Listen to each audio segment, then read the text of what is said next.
মায়াবতী, আমরা সবাই মিলে তোমার মূর্তি। খানি ওই চাচার বলে আবার আম কাটা বিদ্যা মুখের ভিতরে বৃষ্টি আরম্ভ হয়েছে, এর লেগে অনেক কাঁচামের উপর দিয়ে তুফান চালাইছে। খাওয়ার স্টাইল দেখেন, খাওয়ার স্টাইল দেখে যে কোনো মনে করবে উনি আহা কি সাত করে কি মজা করে জাম খাইতেছে। দেখছেন খাওয়ার স্টাইল দেখছেন, যে কোনো মানুষের মুখের ভিতরে বৃষ্টি আসা শুরু হয়ে যাবে খানা দেখলেই। তো এই মাঝখানে আমাদের কাটাকুটি পালা শেষ, এবার আমরা এবার কিছু লবণ দিয়ে দিলাম, তারপরে শুকনো মরিচের গুঁড়া, তারপরে আছে তেঁতুল। তেঁতুল দিয়ে আমরা এখন একটু লাড়াচাড়া দিতে হবে, তাহলে একটু সেটা ভালো টেস্টি আসবে। লাড়াচাড়া না দিলে কিন্তু ভালো টেস্ট আসে না। তো চলেন টেস্ট করার পালা, আমরা একটু টেস্ট করে আসি। তো তারপরে মাখামাখি চলতেছিল, দেখেন একটু তেঁতুল দেওয়ার পর সবাই মিলে মাখামাখি করতেছিল, চারটা হাত দেখা দিতেছে।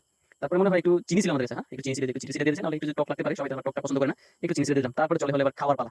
দেখেন খাওয়ার পালা চলে আসছে, এবার দেখি কে কতটুকু খাইতে পারে, কার খাওয়ার স্টাইল কত শুনতে চাই। কেউ আমি বেশি খাবো, আরেকজন আমি বেশি খাবো, এরকম বল নিয়ে টানাটানি শুরু হয়ে গেছে। ওই দেখেন একজন আবার একটু কলা পাতা দিয়ে দিয়েছে, দেখছেন কার জন্য আবার একটু কলা পাতা দিয়ে দিয়েছে। তো দেখি কে কিভাবে খায়, কে কতটুকু খাইতে পারে।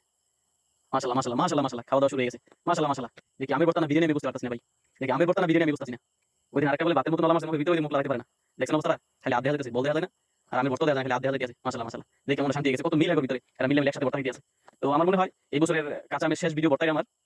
আশা করি এই বছর আর কাঁচা আমের ভর্তা আসবে না, যদিও আসে তাহলে আপনাদের সাথে অবশ্যই অবশ্যই শেয়ার করবো। আর যদি এই বছরের মধ্যে শেষ হয়ে যায় তাহলে আমি ক্ষমা